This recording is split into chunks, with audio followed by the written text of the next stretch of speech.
Willkommen! Wir zeigen Ihnen in diesem Tutorial, wie Sie auf ÖNormen zugreifen können.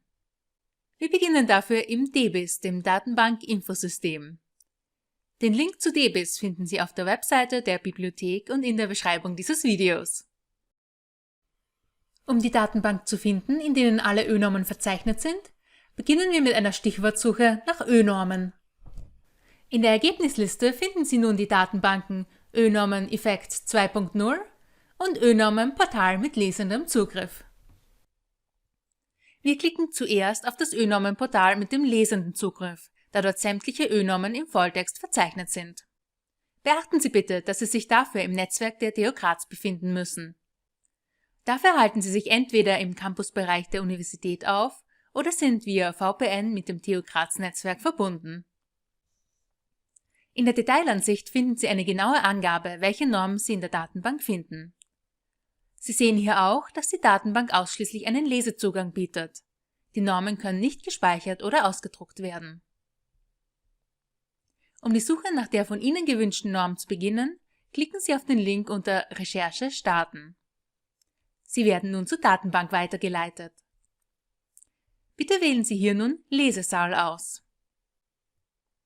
Sie gelangen zu einer Suchoberfläche, auf der Sie sowohl nach bestimmten Dokumentennummern als auch nach den Titeln der Normen suchen können. Je nachdem, ob Sie nach dem Titel oder der Dokumentennummer suchen, treffen Sie in diesem Feld die entsprechende Auswahl, um Ergebnisse zu erhalten. Wir suchen in unserem Beispiel mit der Dokumentennummer. Als Ergebnis erhalten wir die passende Norm. Um Zugriff auf sie zu erhalten, klicken Sie bitte auf den Titel der Norm. Sie gelangen nun in die Detailansicht, in der der Inhalt genau aufgelistet ist. Um das Dokument nun lesen zu können, klicken Sie hier auf das Augensymbol.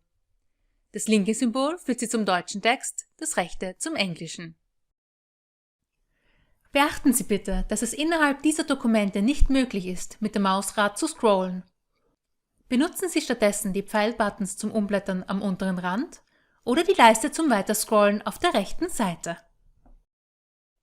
Benötigen Sie diese Norm nun aber in einer speicherbaren oder druckbaren Version, verwenden Sie bitte die Datenbank ÖNormen Effects 2.0. Dafür gehen wir zurück zu DBIS. Klicken Sie wieder auf die Datenbank, um in die Detailansicht zu gelangen. Beachten Sie bitte, dass hier nicht alle ÖNormen verzeichnet sind, da diese nur auf Anfrage angekauft werden. Zudem ist es notwendig, sich hier mit Ihrem Shibboleth-Zugang einzuloggen. Das sind die Zugangsdaten, mit denen Sie sich in TU Graz Online anmelden. Um zur Datenbank zu gelangen, klicken Sie auf den Link unter Recherche starten. Sie werden zuerst zu der Login-Seite und danach zur Datenbank weitergeleitet. Beachten Sie bitte, dass hier manchmal fälschlich zum Portal mit lesendem Zugriff weitergeleitet wird, falls Sie dieses zuvor geöffnet haben. In diesem Fall schließen Sie einfach Ihren Browser und öffnen Sie die Datenbank erneut. Um alle Dokumente zu durchsuchen, klicken Sie bitte zuerst auf Meine Dokumente. Auch hier können Sie Ihre Suche anhand des Titels oder anhand der Dokumentennummer durchführen. Um zum Dokument zu gelangen, klicken Sie auf den Titel. Sie finden sich in der Detailansicht wieder. Klicken Sie hier auf Dokument öffnen. Sie können nun das Dokument speichern und drucken. Falls das gesuchte Dokument hier nicht verfügbar ist, kaufen wir es gerne für Sie an. Bitte senden Sie dazu Ihre Anfrage an order.bibliothek@tugraz.at. Das war's auch schon. Viel Erfolg bei Ihrer Recherche!